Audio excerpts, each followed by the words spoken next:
Aló, muy buenos días a todos. Daniel está en Sí, sintonía. buenos días, sí. Hola, Santiago. Bueno, muy buenos días a todos los amigos que se reúnen hoy en este día el de reflexión y en cuarentena. Bienvenidos a la tribuna Colpatria Olimpia, que es una tribuna que queremos empezar a hacer por ahora en cuarentena todos los domingos. El próximo invitado va a ser Juan Pablo Consuegra, el presidente de Facebook en Colombia. Hoy tenemos a Daniel Medina, que es el CEO de Olimpia. Olimpia es una compañía de la organización Colpatria, una compañía de tecnología que fue fundada en el 2005. Eh, Al principio era básicamente en apoyo a, a los sistemas de los bancos y posteriormente tomó el rumbo hacia la seguridad, ciberseguridad y la identidad, tanto dactilar como facial. Olimpia tiene más de 1.500 clientes y más de 13 millones de colombianos han sido verificadas eh, su identidad con tecnología de Olimpia. Eh, el CEO de la compañía es Daniel Medina. Él está vinculado a la compañía desde su inicio, es ingeniero de sistemas eh, y es especialista en empresarial y en seguridad en la Universidad de Nebrija de España.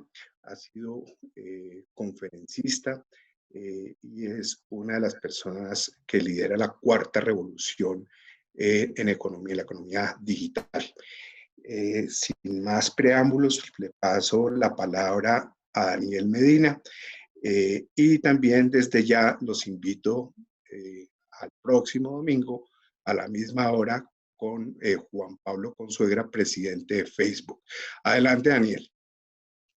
Bueno, muy buenos días. Gracias, Santiago, por esta invitación y por la iniciativa.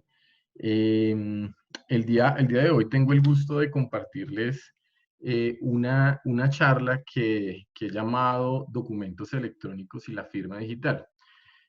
Todo esto en torno a una iniciativa que Santiago nos propuso, y es reunirnos a conversar de iniciativas o de temas que nos permitan, digámoslo, afrontar esta crisis del coronavirus, y prepararnos para el tema que nos atañe post pandemia.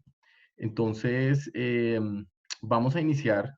A mí me gusta iniciar a recordar eh, qué es esto de la cuarta revolución industrial, ¿sí? Entonces, si ustedes lo recuerdan en sus clases de universidad o de colegio, escuchamos acerca de la revolución industrial que inició en 1700, siglo XVIII, en donde pues básicamente el cambio lo dio la máquina de vapor y la posibilidad de lograr una mecanización digámoslo, del trabajo.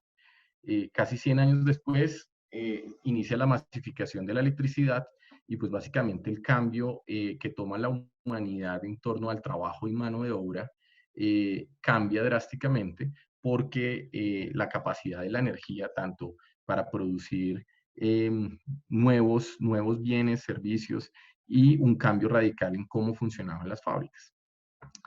Ya hacia 1970 inicia la era de la informática, en donde pues casi que todos hemos participado. Algunos nacimos, digámoslo, posterior a estos años, y otros vieron la transformación entre la segunda y la tercera revolución industrial. Y pues básicamente aquí es donde iniciamos a utilizar la informática y la sistematización para el provecho del trabajo y el provecho de la humanidad. El término cuarta revolución industrial sale en la cumbre de Davos en el 2016, en donde se empieza, digámoslo, a hablar de un momento especial en la humanidad, en donde convergen las tecnologías en favor o en pro de un cambio drástico en cómo funciona la humanidad. Entonces empezamos a ver mensajes de inteligencia artificial, empiezan a escucharse tecnologías como blockchain, tecnologías de computación cuántica y en general unas tecnologías que piensa en general la mayoría de personas que son distantes, pero hoy en día estamos viendo en favor del análisis de la cura del coronavirus y la identificación de personas, pues el uso de estas tecnologías de manera temprana. Entonces, se establece que hoy nos encontramos en la cuarta revolución industrial y este tipo de eventos de aislamiento, pues básicamente nos ponen en un reto, digámoslo, mayor y de aprovechamiento temprano de esta era de tecnologías. Entonces, hoy vamos a conversar un poco de una de esas tecnologías que ha estado desde la tercera revolución industrial y que para algunos no es tan cercana. La hemos escuchado frecuentemente, pero no entendemos de fondo en qué consiste un contrato electrónico, en qué consiste una firma digital. En general existe una serie de confusiones de cómo sacarle provecho, cuál es su marco legal, cuáles son los elementos que se deben considerar en una organización cuando se va a hacer un cambio del papel a la era digital. Entonces, mi charla de hoy tiene como propósito dar un acercamiento a esta tecnología y que ustedes pues se lleven un entendimiento más claro de en qué consiste una firma digital y vamos a ver unos ejemplos que estamos ya viendo en nuestra economía. Bueno, entonces en mis conferencias siempre me gusta arrancar con un marco histórico. Entonces, el hombre lleva firmando documentos pues más de 5.500 años, cerca de la era de los sumerios en Mesopotamia, pues ya se tenían los primeros inicios de buscar generar una identificación del autor de documentos, utilizando piedra caliza y utilizando algunas herramientas que permitieran plasmar en algún elemento de papel o pared o algún elemento de arte, el que se utilizara quién había sido el autor. En el año 2000 antes de Cristo en Egipto y en Roma se empezaron a utilizar anillos de bronce, en donde para mí, digámoslo, la metáfora más clara de la firma digital de hoy en día, y es que cada persona pueda tener un elemento que lo identifique para sellar una información. Entonces, después digámoslo, en el inicio de la Edad Media, pues básicamente todas las familias que tenían un elemento de poder económico trataban de tener un símbolo que los distinguiera a su casa y a cada miembro se le empezó a entregar un factor distinto en esos sellos, en esos anillos. Entonces empezó a utilizar un elemento de distinción que permitiera que cada quien que escribiera un documento pudiese sellarlo de manera única. Obviamente los elementos de suplantación siempre estaban a la mano, es algo natural en la dinámica humana. Entonces, pues suplantar una firma en ese momento supondría tener unas grandes capacidades de orfebrería o cerámica para llegar a cambiar, digamos, o a suplantar un sello. Ya elemento en los gobiernos en el siglo XIV en Inglaterra, el rey Eduardo II empezó a utilizar su sello de firma, estableció que todos los decretos reales debían ser firmados con su anillo.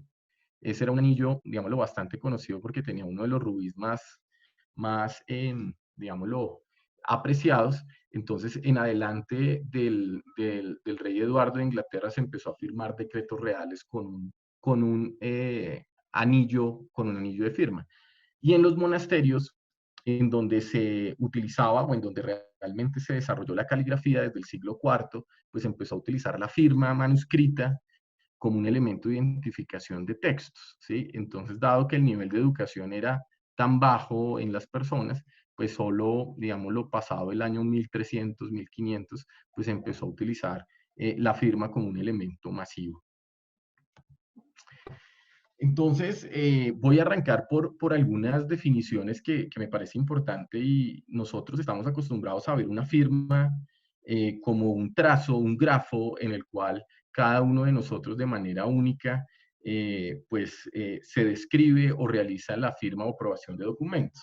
Entonces, esta firma manuscrita, pues realmente no es una firma digital y es una de las primeras confusiones que se tiene, digámoslo, en el común de las personas, y es cuando al momento vamos a firmar un documento electrónico, lo que pensamos es escanear nuestra firma y colocarlo en un documento. Y acá yo para ejemplo, pues busqué en Wikipedia y pues tenemos la firma de Angela Merkel, Warren Buffett, Bill Gates y Iván Duque, ¿sí? Entonces sería, digámoslo, muy, muy riesgoso si en el mundo digital el elemento de firmar o aprobar un documento sería, pues se diese únicamente copiando esta imagen en un documento, ¿sí?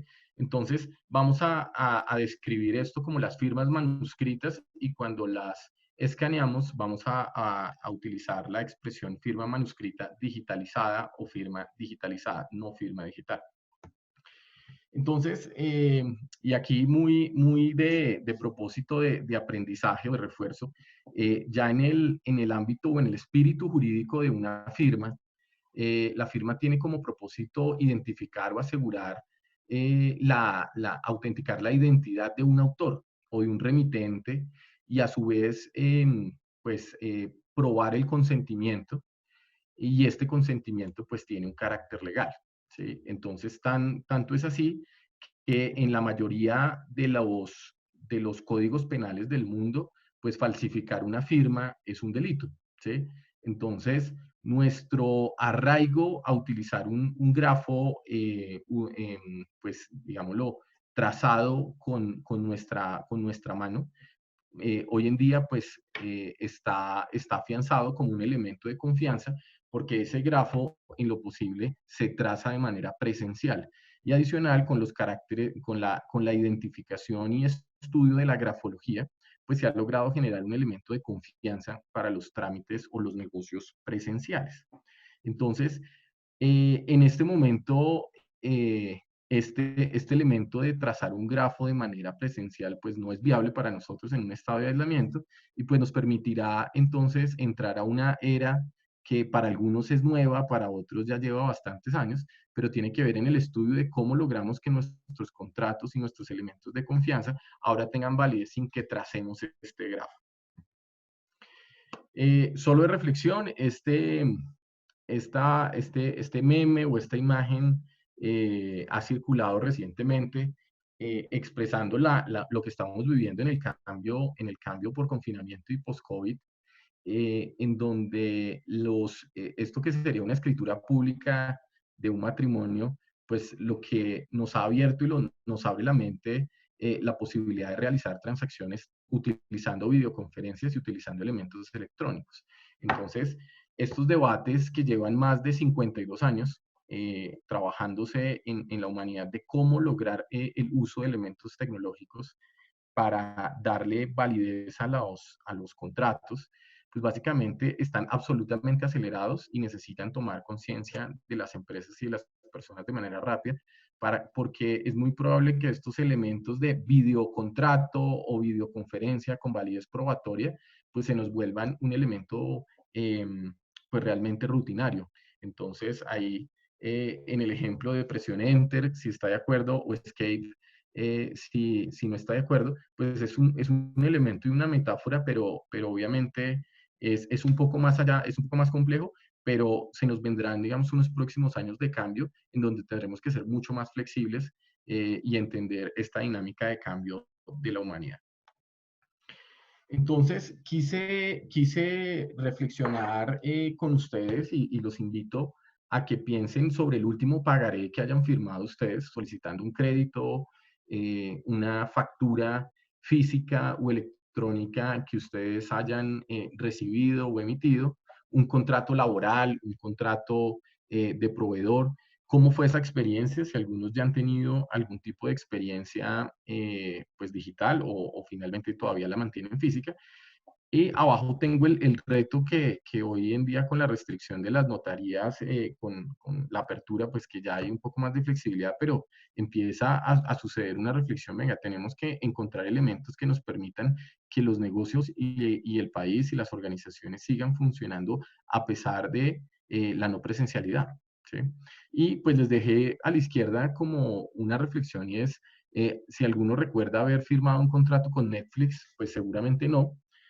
No como lo conocemos, pero efectivamente sí se firmó un contrato, se aceptaron unos términos y condiciones, y vamos a entender ese tipo de contrato, pues qué validez requiere y para qué casos lo podríamos usar. Entonces, en esencia, estos documentos que vemos acá, llevamos más de 1000 años eh, utilizando elementos manuscritos en el cual nos hemos generado una costumbre de ver, sentir las cosas, y pues en esta etapa estamos en un momento en el cual debemos entender cómo enfrentar, digamos, la transición digital, y por consiguiente, pues espero que en los próximos minutos les quede más claro en qué consiste o cuáles son los elementos claves para tener en un documento electrónico. Entonces, les quiero contar que los documentos electrónicos nacen por una necesidad B2B. Esto quiere decir business to business, en donde desde 1968 hasta el 85 se estuvo desarrollando diferentes estándares en Estados Unidos, inicialmente para la línea automotriz y ferroviaria, en donde se quería automatizar la cadena de suministro. Entonces, quiero que lo reflexionen un poco, y estamos hablando de 52 años, ¿sí? O sea, la humanidad ha desarrollado una disciplina de intercambio electrónico de documentos, Exchange Data Interchange, lo pueden buscar, digámoslo, es una expresión que ustedes verán en bastantes normativas. Entonces, para los colombianos, el tema de la factura electrónica, que lleva algo, lo llevamos escuchando algo así como unos 5 años, e intensamente un año largo, un año y medio, pues realmente es una iniciativa que viene desde hace 52 años, en que las cadenas de producción se requerían automatizar, y pues la cadena de suministro definitivamente era necesaria tenerla interconectada. Entonces, posteriormente, la industria del retail, la industria de inventario se conectaron, y se fue construyendo un modelo en el cual se crearon los primeros escenarios del comercio electrónico. Entonces, den cuenta que hasta el 92 tuvimos un ejercicio de Internet realmente sofisticado. Entonces, por esa época, las dificultades de utilizar sistemas operativos distintos, marcas de fabricantes, pues requerían tener unas primeras conversaciones, y las empresas, en su momento las más grandes en Estados Unidos, fueron las que jalaron esta conversación.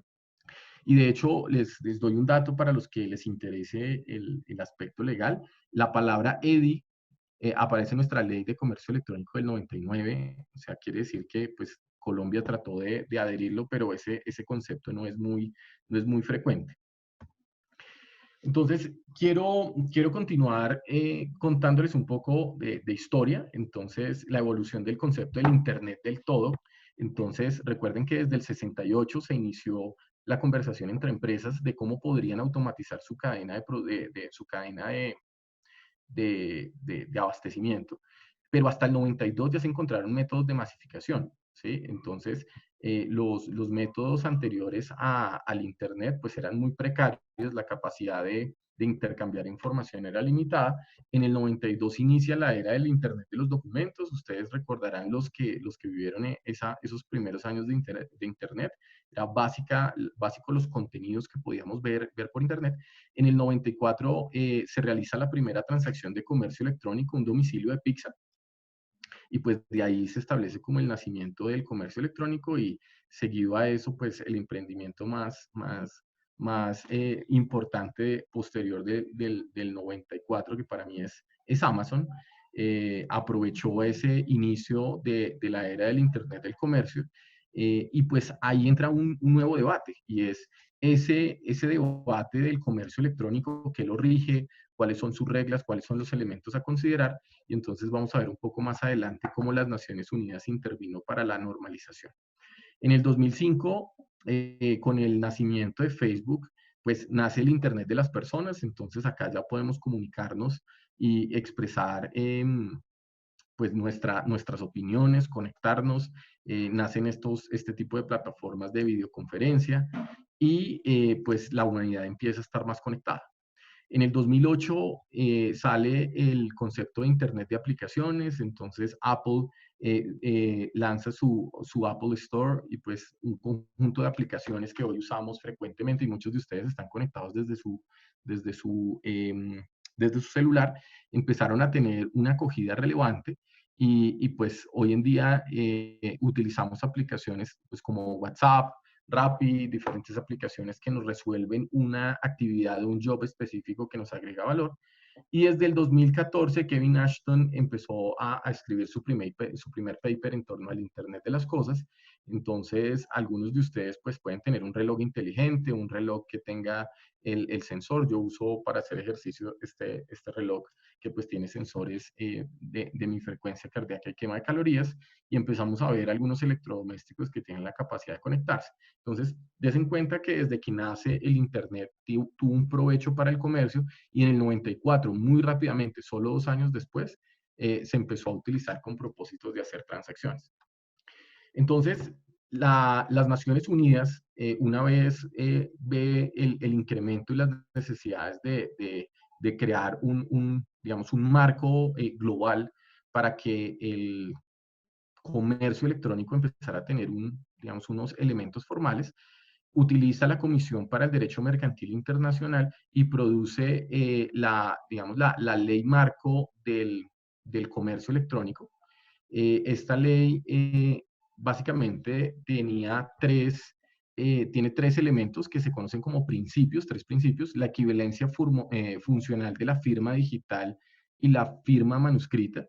Entonces se empieza a utilizar este concepto de la firma digital, que es hasta hoy, digámoslo, después de estos 24 años que se formula, todavía sigue siendo bastante denso apropiar el concepto de qué significa la firma digital.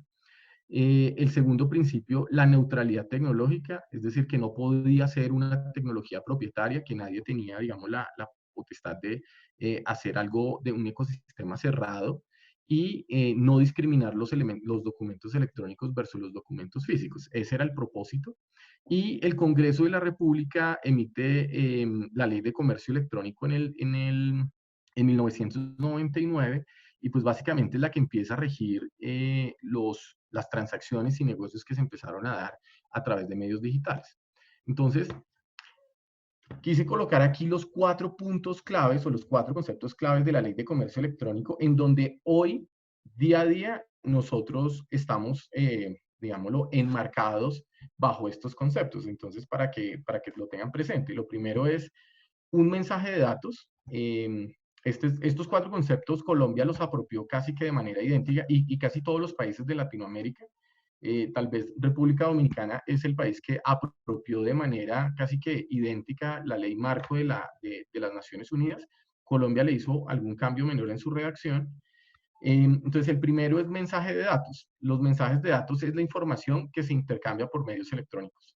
Y si ustedes miran la ley, en la ley pues no se establecía que existía WhatsApp, no se establecía que existía Zoom, ni que existirían las videoconferencias. O sea, desde el 99 pues está escrito y formulado que cualquier información intercambiada por medios electrónicos puede ser un documento vivo como un Excel, un documento vivo como un Word, o un documento cerrado o que no se pueda modificar como un PDF, un correo electrónico, un mensaje de WhatsApp. Entonces, cualquier tipo de información que se intercambie es un mensaje de datos. Segundo, el comercio electrónico no es en sí comprar por Internet. El comercio electrónico es cualquier evento o cuestión suscitada en una relación comercial usando mensajes de datos. ¿Sí? Eso quiere decir que un intercambio de correo electrónico en una negociación o durante la ejecución de un proyecto, pues tiene un efecto en esa relación comercial. Por lo tanto, todos los mensajes de datos, como ustedes lo ven aquí, comunicaciones de WhatsApp y demás, pues hacen parte del comercio electrónico. ¿Sí? Sin embargo, no todo lo que se intercambia en el comercio electrónico puede ser utilizado como una prueba para tener un evento de una defensa, una reclamación, una relación contractual. Eso es lo que los diferencia. O sea, yo puedo tener cualquier vínculo o intercambiar información por cualquier medio electrónico, pero no toda la información termina siendo válida para un proceso. Entonces, surge un concepto que aquí les pido les traje varios ejemplos para que pues adicional lo podamos entender. Y la firma digital está definida como un valor numérico que se le adhiere a un mensaje de datos, ¿sí? Y esto sonaría, si le pregunta a uno de las personas, pues uno dice, bueno, pues agreguémosle un número aleatorio, un número de transacción, un número de contrato, pero realmente no es así de simple. El principio de ese número tiene que lograr tres cosas: relacionar el autor de la información, relacionar la data del mensaje y asegurar la integridad de la información. Entonces, eso no es tan simple y pues en el 79, tres criptógrafos pues muy reconocidos de apellido Rivers, Shamir y Adelman, dos de Estados Unidos y un israelí, conjuntamente crearon tal vez una de las innovaciones más importantes en la informática. Y algo que se llama el premio Turing, que es algo así como el Nobel de la informática. Pues ellos lo recibieron por este invento y crearon un algoritmo que se conoce como RSA, que ese algoritmo es el que determina la confiabilidad de los documentos electrónicos hoy para la humanidad, ¿sí? Entonces, ese algoritmo es un sistema matemático que permite relacionar el autor de una información, el mensaje y controlar la integridad. Eso es básicamente lo que lograron y con eso crearon una nueva era de confianza o dieron los primeros pasos para la era de confianza digital. Entonces, con eso quiere decir que los documentos electrónicos son pasados, digámoslo así, piénsenlo como una máquina, un sistema de información que procesa ese documento y asocia la información del autor, asocia el mensaje utilizando el algoritmo de RSA, y eso produce un contenido adicional, produce un número que básicamente se logra adicionar a un documento. Eso es en sí la firma. Y por último, la ley de comercio electrónico crea un concepto de tercero de confianza o trusted third party, como lo conocen digamos, en Estados Unidos, o árbitro de información, que son terceros de confianza que permiten facilitar a las organizaciones la utilización de firmas digitales y en este caso la entrega de algo que se conoce como un certificado digital. Entonces, quise hacer una analogía, no es exacta, pues para los técnicos lo entenderán, no es exacta, pero me permite ilustrar. Un certificado digital es un esfero, ¿sí? Es algo que me permite impregnar esos datos del autor dentro del mensaje de datos. Entonces, quise hacer esta analogía para los que no son tecnológicos, pero cuando me hablan de un certificado digital, me están hablando de un esfero digital, ¿sí?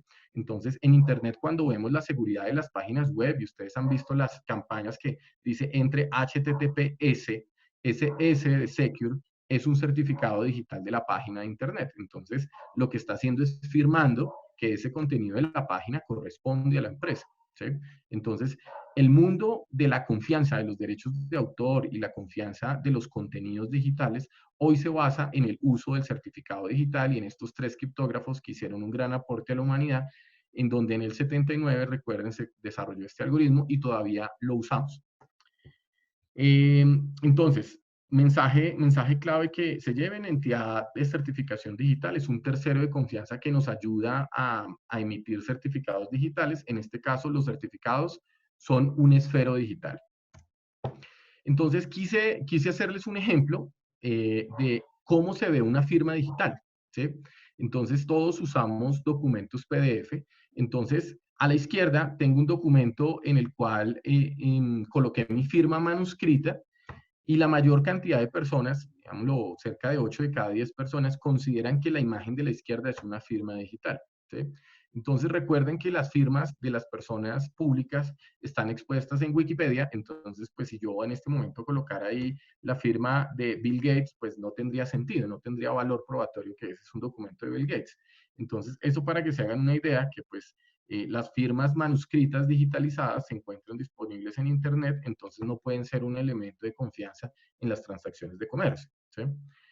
A la derecha vemos cómo el Acrobat Reader, que es la aplicación que lee los PDFs, muestra, digámoslo, una franja en donde dice que el documento está firmado y que todas las firmas son válidas, ¿sí?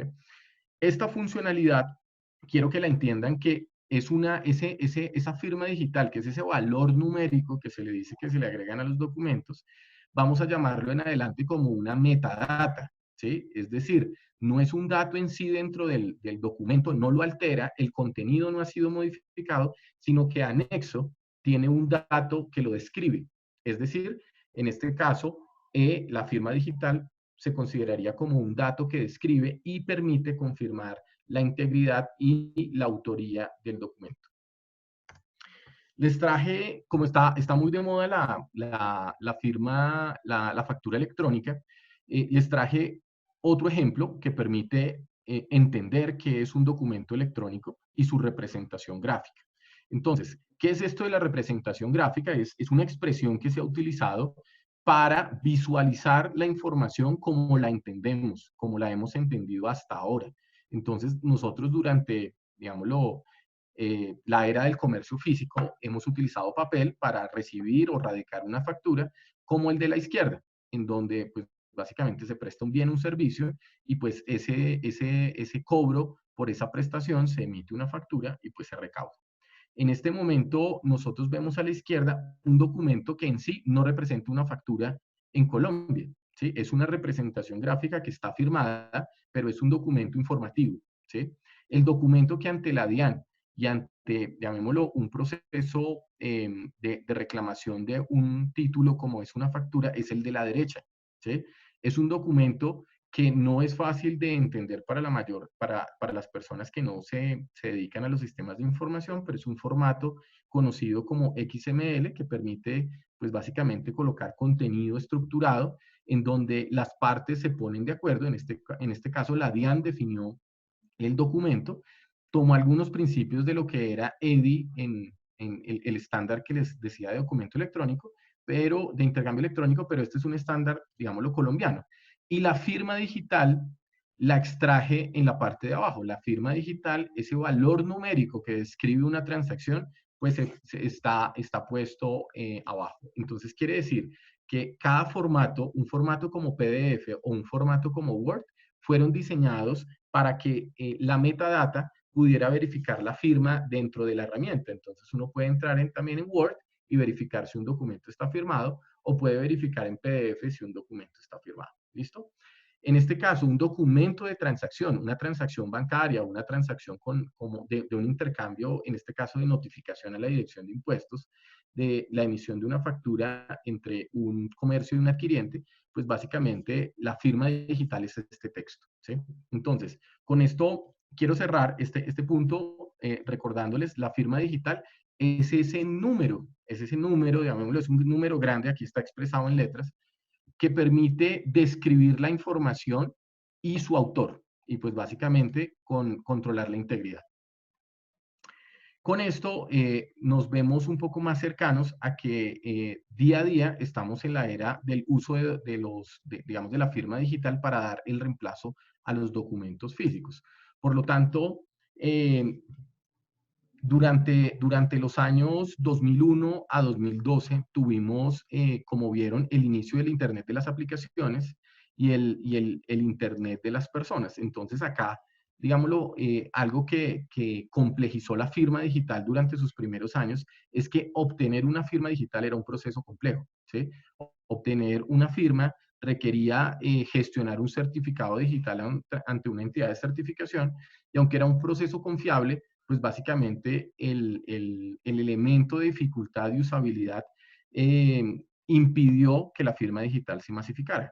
Entonces, en el 2001 las Naciones Unidas tomaron nota de los cambios que estaban sucediendo en la humanidad, en donde la entrada de las aplicaciones y la aceptación de condiciones y términos de condiciones de manera electrónica estaba, digámoslo, aceptando algunas relaciones comerciales. El caso de la suscripción de un contrato con Netflix, que se podría considerar como digámoslo, un contrato electrónico, en donde qué diferencia hay entre una firma electrónica y una firma digital. La firma electrónica pues está definida en un decreto presidencial del 2012, en el cual se establece que el método de firma está acordado por las dos partes. Entonces, con Netflix, en los términos y condiciones, ustedes van a ver que si ustedes lo leen, pues dicen que ustedes aceptan el contrato, pues creando una cuenta.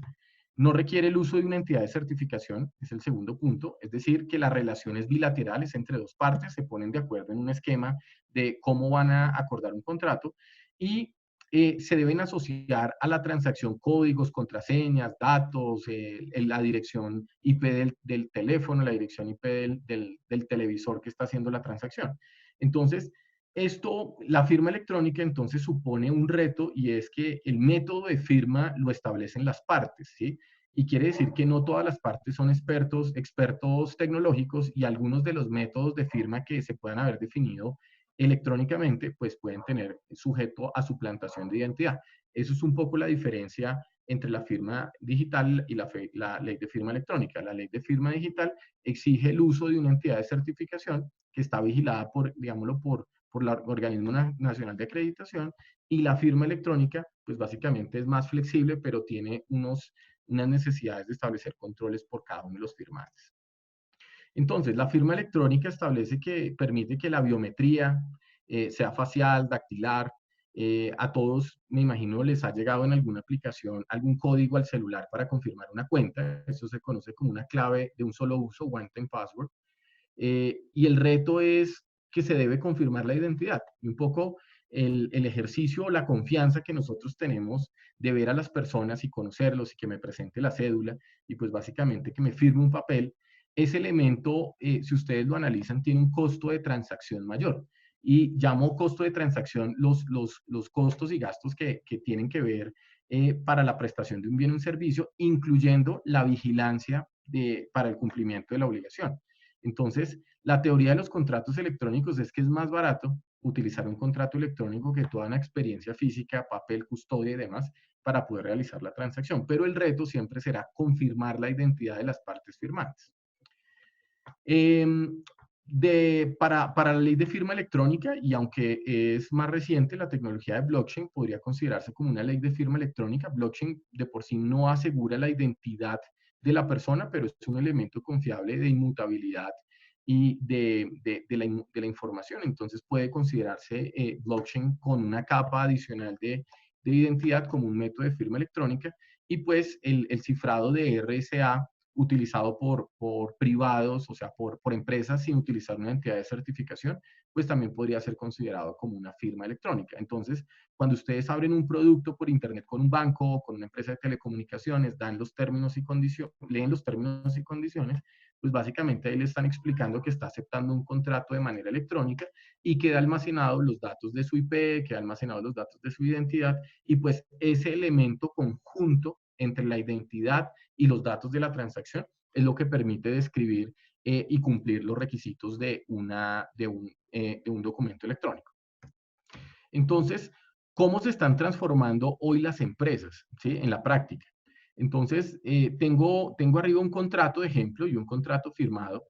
Entonces, en una relación B2B, la tendencia está siendo en firmas digitales, ¿sí? Las firmas digitales cada vez está siendo más sencillo obtener un certificado digital. Es un proceso en el cual el representante legal toma menos de unos minutos para confirmar la identidad, menos de un día, y se le emite un certificado digital de representante legal o un certificado digital de perteneciente a empresa, y pues básicamente puede hacer relaciones de comercio B2B. Y con el B2C, que es donde ha estado el mayor reto, porque en nuestra economía y en general en nuestros países tenemos las mayores tasas de suplantación de identidad. Latinoamérica tiene la mayor tasa de suplantación de identidad del mundo. Entonces, los ejercicios de auditoría, antifraude, elementos de grafología, pues en general han sido presupuestos naturales en las entidades que se dedican a verificar si las personas que están firmando un contrato con la entidad realmente sí son quien dicen ser. Entonces, ese costo de transacción hoy en día se puede disminuir a partir del uso de mecanismos de confirmación electrónica, como pues la base de datos de la registraduría o sistemas de identificación facial, ¿sí?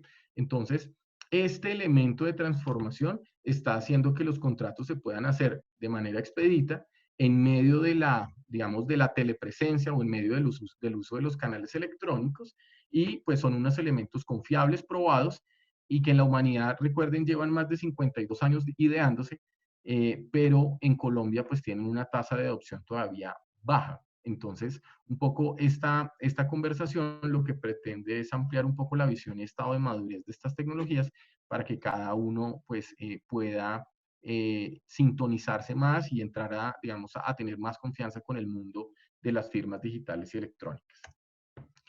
En un poco de visión hacia los próximos años, dentro de la cuarta revolución industrial, ustedes pueden leer que se describe un concepto que se llama contrato inteligente, ¿sí? El contrato inteligente es aquel contrato que ya no tiene, digámoslo, una presencia física, sino una presencia electrónica y que tiene la capacidad de ejecutarse automáticamente, ¿sí?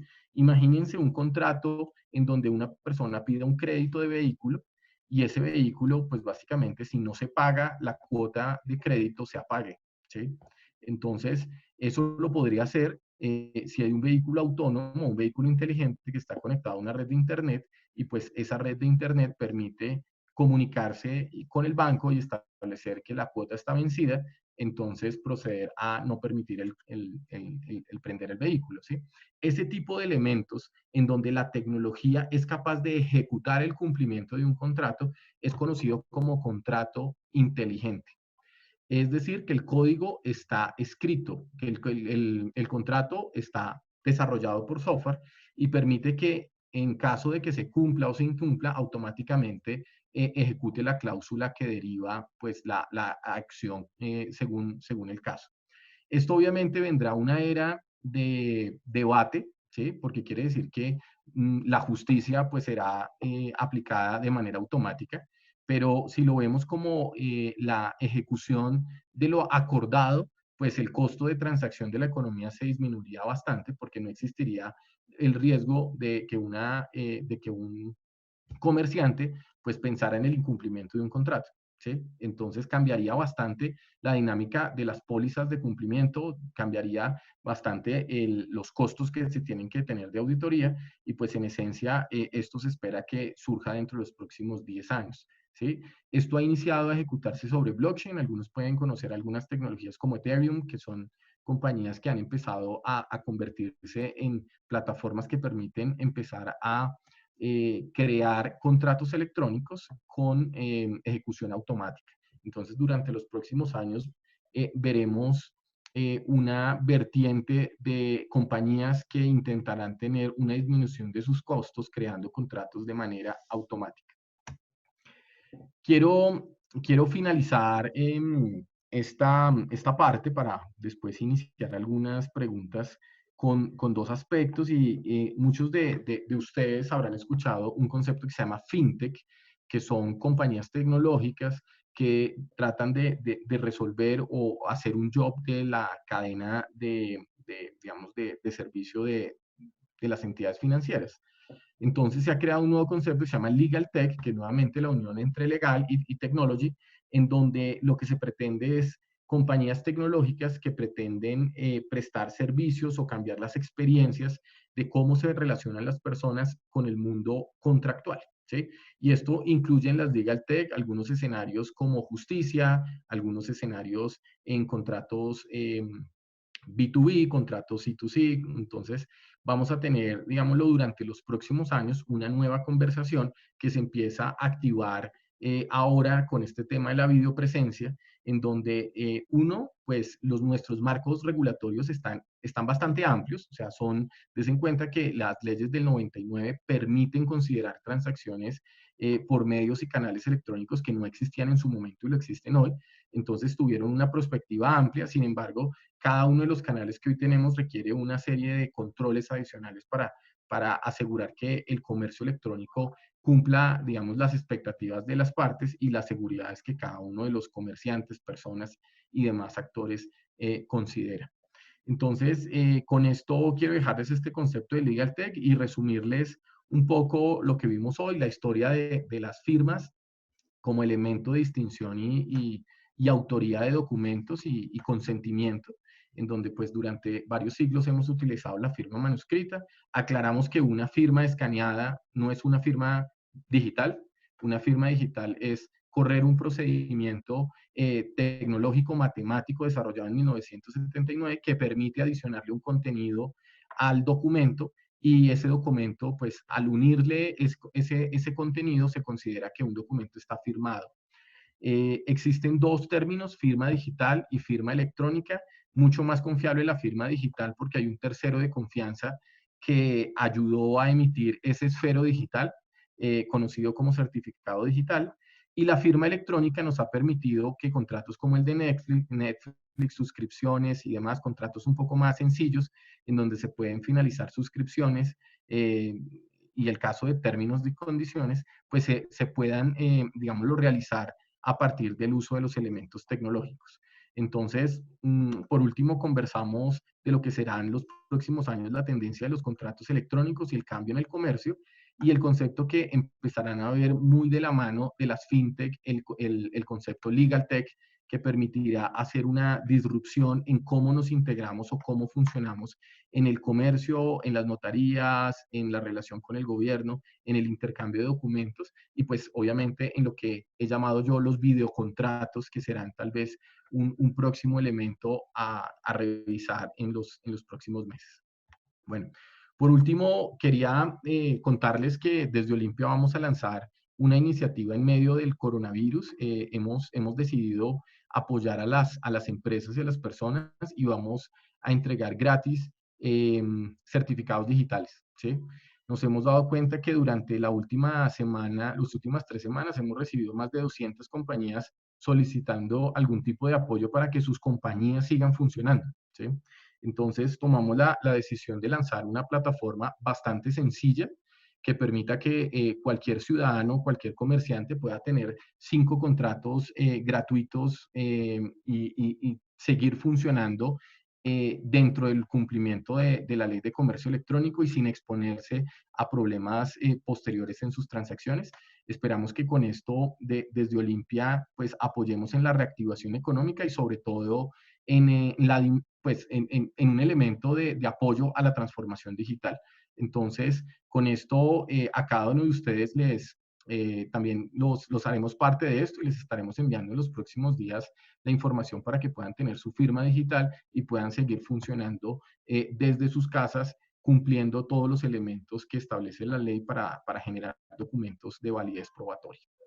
Bueno, con esto finalizo. Vamos a proceder a una etapa de preguntas en donde ya me han alzado la mano 2 personas. Entonces, aquellos que quieran participar alzando la mano a través de Zoom, lo pueden hacer y vamos a tener un espacio de unos 15 minutos de preguntas. Entonces, voy a iniciar con Mariano Díaz. Bueno, Mariano, gracias. Muy buenos días para todos. Mi reconocimiento al doctor Perdomo y a Colpatria y Olimpia por este espacio tan valioso de las tertulias. Le quería plantear la siguiente consulta. Yo tengo una firma de outsourcing donde procesamos contabilidades, impuestos, etcétera. Nos relacionamos con clientes nacionales e internacionales e interactuamos mucho con las entidades de control.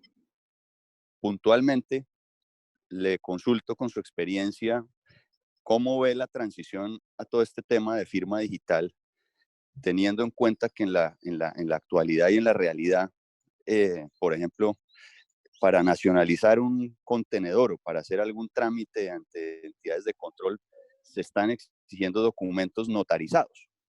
Lo vivimos a diario en nuestra actividad. Entonces, ¿cómo lo ve usted? ¿Y cuándo ese proceso de autenticación notarial podría llegar a ser virtual y más con todo lo del COVID que estamos viviendo? Gracias. Bueno, muchas gracias, Mariano, por la pregunta. A ver, yo creo que nosotros como país tenemos una deuda con la digitalización, ¿sí? Y la digitalización, recuerden que no es digitalizar la firma y ponerla en un papel, sino es permitir que los negocios sigan funcionando de manera virtual, de manera no presencial. Entonces, tenemos todavía un marco normativo en algunas transacciones, algunos procedimientos que deben modificarse, ¿sí? Sin embargo, este gobierno, la Alta Consejería para la Transformación Digital la hemos visto muy dinámica, creando una serie de COMPES que van a permitir que durante los próximos 3 años el país realice esa transformación. Sin embargo, la transformación nos tomó con una pandemia, ¿sí? Entonces, no estábamos preparados para que el país pudiera funcionar 100% de manera digital. Y seguramente se están abriendo alternativas temporales sin muchas, digámoslo, seguridades en términos del cumplimiento de los documentos electrónicos, pero van a permitir tener unas contingencias, ¿sí? Entonces, yo creo que durante los próximos 12 meses, de manera inmediata veremos cambios radicales en el funcionamiento del comercio electrónico, en el funcionamiento de notarías, en el funcionamiento del comercio internacional, en el tener expedición de firmas de manera expedita, en tener, digamos, las relaciones con el gobierno mucho más sencillas. Entonces, no podemos permitir que el país y que el comercio se detenga porque tengamos que hacer un trámite presencial. Entonces, es algo que como colombianos, como empresarios y como expertos, pues estamos liderando y creemos que pues la necesidad va a permitir que esto se acelere. Entonces, en mi opinión, nos tomó bastante rezagados en algunos aspectos en términos de documentos electrónicos. Otras industrias están más maduras, pero en general el comercio internacional que usted plantea, el caso sí lo tomó un poco más rezagado. Bueno, la segunda persona que pidió es José Durán. Entonces, José, bienvenido. Daniel, buenos días. Buenos días. Muchas gracias por esta conferencia, de verdad me parece una muy buena iniciativa. Quiero agradecer también al doctor Perdomo por el tema. Me parece una muy buena oportunidad para ampliar sobre sus conocimientos. Me quedan unas inquietudes sobre la charla y es relacionado un poquito de pronto con la pregunta anterior también en el tema. La primera pregunta que yo tenía era sobre definitivamente cualquier documento, todo documento individualmente debe llegar una firma digital para este caso. No podría tener la posibilidad de tener una única firma que pueda ser utilizada en diferentes documentos. Digamos, esa es mi primera pregunta. Y mi segunda pregunta iba enfocada también con el tema de las notarías para las notas de presentación personal. Estaba hablando un poquito del tema de que estamos rezagados en ese tema, pero de alguna manera, ¿qué se ha adelantado o qué sabe usted que se venga adelantando sobre esa opción de evitarse esos traslados, esos desplazamientos a la notaría, sobre todo cuando son temas engorrosos y sobre todo en situaciones como las que estamos viviendo hoy día? Ok, listo. Gracias, José. A su primera pregunta le hago una precisión. Recuerden que la firma es por documento, pero el certificado es el esfero, ¿sí? Entonces usted pone su rúbrica de manera manual hoy en día en muchos documentos, pero lo puede hacer con un mismo esfero. Entonces, el certificado digital le permite firmar cuantos documentos usted quiera, ¿sí? Entonces, comercialmente se utiliza la palabra firma digital y la gente asume que necesita varias firmas, ¿sí? Pero realmente solo necesita una que lo represente a usted como ciudadano, puede ser una firma como persona natural y una como representante legal, ¿sí? Y con esas firmas usted puede actuar en nombre de una sociedad o por nombre como persona natural, ¿sí? Entonces, un ciudadano que digámoslo es empresario, o un ciudadano de a pie solo necesita un certificado. Y la cédula de ciudadanía digital, lo que se prevé es que cada ciudadano tendrá un certificado y con eso podrá hacer actuaciones electrónicas, ¿sí? Por eso se llama de la cédula digital. Tiene por dentro un certificado digital que le permitirá poner cuantas firmas digitales quiere. En un representante legal necesita un certificado por cada sociedad a que represente. Si un representante legal de 2 sociedades necesita 2 certificados. Pero el certificado es la analogía al esfero y la firma es la rúbrica en cada documento. Entonces, solo una para N firmas. Y la segunda, pues miren, desde el gobierno Santos hubo digamos que el plan nacional de desarrollo del primer gobierno Santos estableció que cualquier, digámoslo, proceso que haga solicitud de cédula o de verificación de identidad podrá ser cambiado por una confirmación en línea contra la registraduría. ¿sí? Eso dio un primer paso, ¿sí? Y es que usted pudiera tener el uso de un sistema biométrico de huella para que no tuviera la posibilidad de hacer una confirmación de identidad. Pero dio una necesidad, dio un viraje distinto en este momento, porque pues no podemos salir de las casas, ¿sí? Entonces, el reconocimiento facial es el siguiente paso para la identificación de las personas. Entonces, en este caso, nosotros, pues desde Olimpia, digámoslo, finalizando el mes de abril, lanzaremos una plataforma para identificarse en Zoom, ¿sí? Con reconocimiento facial. Entonces, podremos hacer transacciones de firma digital y de firma electrónica con reconocimiento facial en Colombia a partir del próximo mes, ¿sí? Todo esto lo aceleró la pandemia, ¿sí? Realmente la tecnología estaba, pero la necesidad y la costumbre de ver las personas presencialmente dificultaba que alguna empresa o una organización del gobierno tuviera el apetito de invertir en tecnologías no presenciales. Entonces, digamos lo que el país estuvo de cierta manera un poco dormido, esperando o monitoreando cómo se desarrollaban no presencialmente países como China, Inglaterra, Alemania, Estados Unidos, pero pues aquí hubo poca apropiación porque se prefería o estábamos muy cómodos en la comunicación presencial, pero en Colombia a partir del próximo mes ya tenemos la posibilidad de hacer transacciones oficiales de manera no presencial en frente de un computador a través de un reconocimiento facial. Bueno, tenemos una pregunta de Alejandro Acosta. ¿Cómo Alejandro, estás, Daniel? Muchas gracias. Y Santiago, muchas gracias por la invitación. Quería que me profundizaras un poco en el tema de la desmaterialización de un pagaré.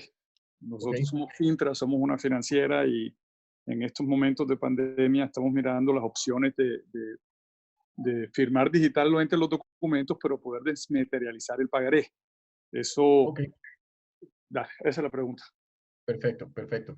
Bueno, los pagarés son un título y los títulos básicamente tienen una normativa distinta porque requieren tener un procedimiento de anotación y registro, ¿sí? ¿Qué quiere decir? Que un pagaré puede cambiar de tenedor varias veces. Entonces, eso le agrega, digámoslo, una complejidad adicional porque no es solo firmar el documento, sino tener una base de datos adicional en la cual se asocia todos los tenedores de un documento. El mejor símil es un certificado de tradición y libertad. Cuando ustedes van y sacan un certificado pueden ver la historia de un inmueble. Entonces, el pagaré ya se puede hacer. Hay dos cosas. Hay un concepto que se llama desmaterializado y es cuando un documento nace físico y muere digital, ¿sí? Y hay otro concepto que es inmaterializado y es aquel que nace 100% digital. Entonces, si en este momento me quisieran dar un crédito a mí a través de esta tecnología, digámoslo, utilizando una videollamada, utilizando reconocimiento facial, se puede hacer un pagaré inmaterial, ¿sí? Es aquel que nació 100% en medios digitales.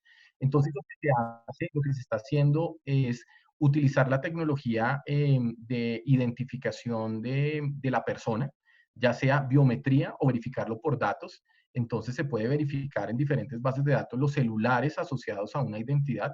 Entonces lo que se hace es un envío de un link para aceptar el contrato específicamente al correo registrado o al teléfono registrado por la persona.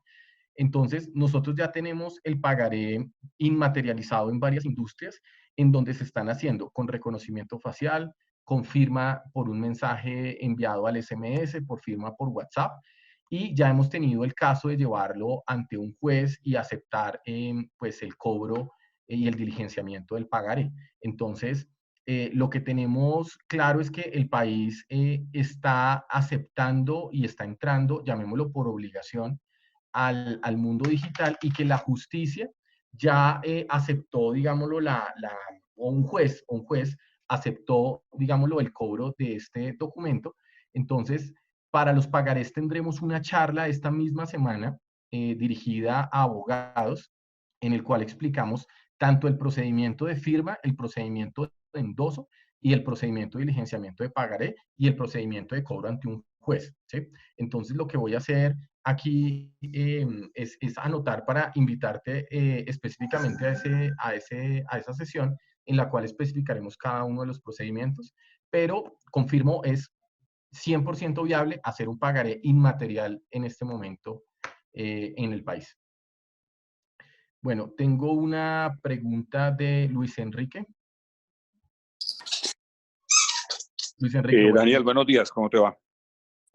Luis Enrique Collante, del Fondo Nacional. ¿Sí me escuchas? Sí, escuchamos. Daniel, la pregunta que quería hacerte es, cuando comienzas a hablar del tema de la posibilidad del reconocimiento facial, la pregunta es, ¿y cómo es el reto de enrolamiento? Es decir, ¿cómo sé yo que esa persona que está enfrente sí es? Que hasta donde yo sé, digamos, en la nación no existe todavía una base de datos de rostros, como lo hay, digamos, de las huellas dactilares. Entonces, hay ¿cómo es el reto? O sea, ¿quién valida que esa persona que está enfrente sí es quien dice ser? Bueno, hay varias técnicas. Hay varias técnicas que se utilizan. Lo primero es, hay una fotografía en la cédula. Esta fotografía, digámoslo, es válida y se puede hacer un cotejo facial, digámoslo, contra esa cédula. Y nosotros tenemos un registro de 13 millones de fotografías donde está cerca del 65% de las personas económicamente activas. Entonces, lo que permite hacer un cotejo contra una base de datos. Esa base de datos ha sido creada en el proceso de la licencia de conducción. Entonces, como los datos pertenecen a los ciudadanos, entonces si un ciudadano lo autoriza, puede ir a consultarse a esa base de datos, ¿sí? Entonces, existe ya una base de datos bien madura, digamos, lo que se puede utilizar para ejercicios de cotejo facial. Y también existen elementos de enrolamiento facial a través de una videoconferencia, ¿sí? ¿Qué quiere decir? Que tal cual como una persona asiste a una reunión, a una sesión física y firma, lo que se está desarrollando ahora es entrevistas de video ID. Entonces, si alguien quiere hacer un conocimiento de cliente a través de una videollamada, pues el enrolamiento facial se puede hacer a través de su interacción con la videollamada.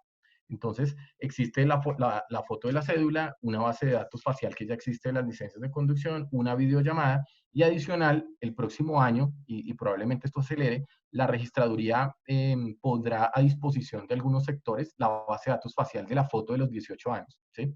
Entonces, eso sumado a que hoy es posible hacer algo que se llama data scrapping en redes sociales y mirar una identidad y un correo y todas las fotos asociadas de esa persona en Internet, pues básicamente permite confirmar incluso con mayor precisión la identidad utilizando un rostro, ¿sí? Entonces, el rostro es el nuevo método de identificación de las personas de manera no presencial, porque todos tenemos una cámara, todos tenemos acceso a una videoconferencia y podemos utilizar este mecanismo de confirmación. Y por eso estamos, digámoslo, próximos a lanzar la tecnología para utilizarla en identificación en reuniones y en identificación en contratos. Entonces, sí es posible hacerlo en Colombia.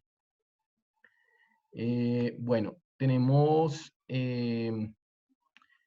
una última pregunta para finalizar con Mariano. Mariano, ¿tienes una última pregunta? Sí, una última pregunta rápida, Daniel.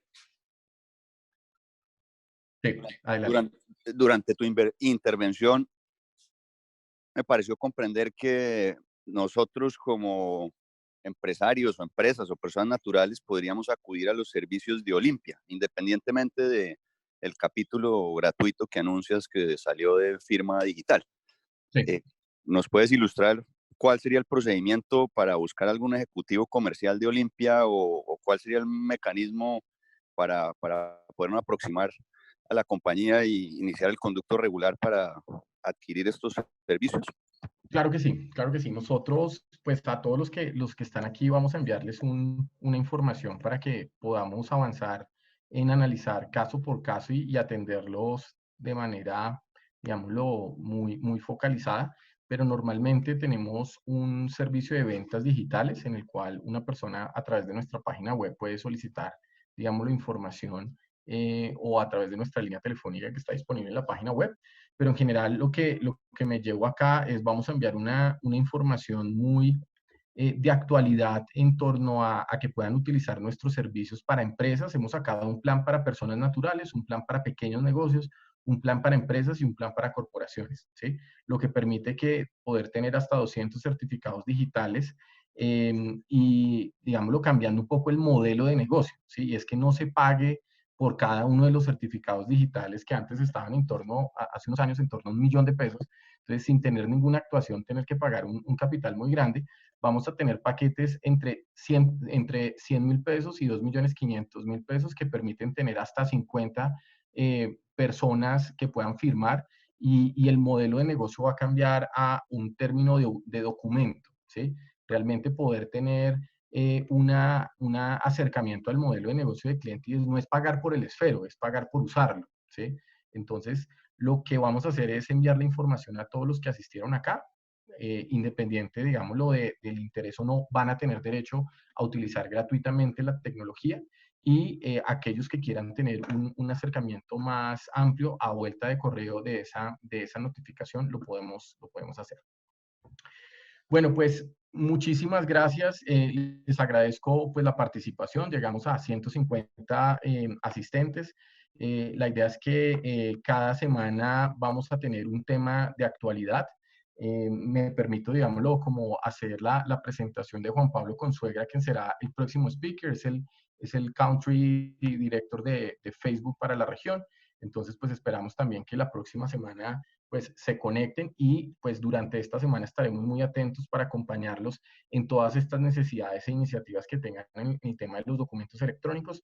Tendremos también una específica para abogados en el tema de títulos, específicamente pagarés. Para el que lo quiera asistir, también nos puede escribir para que los invitemos.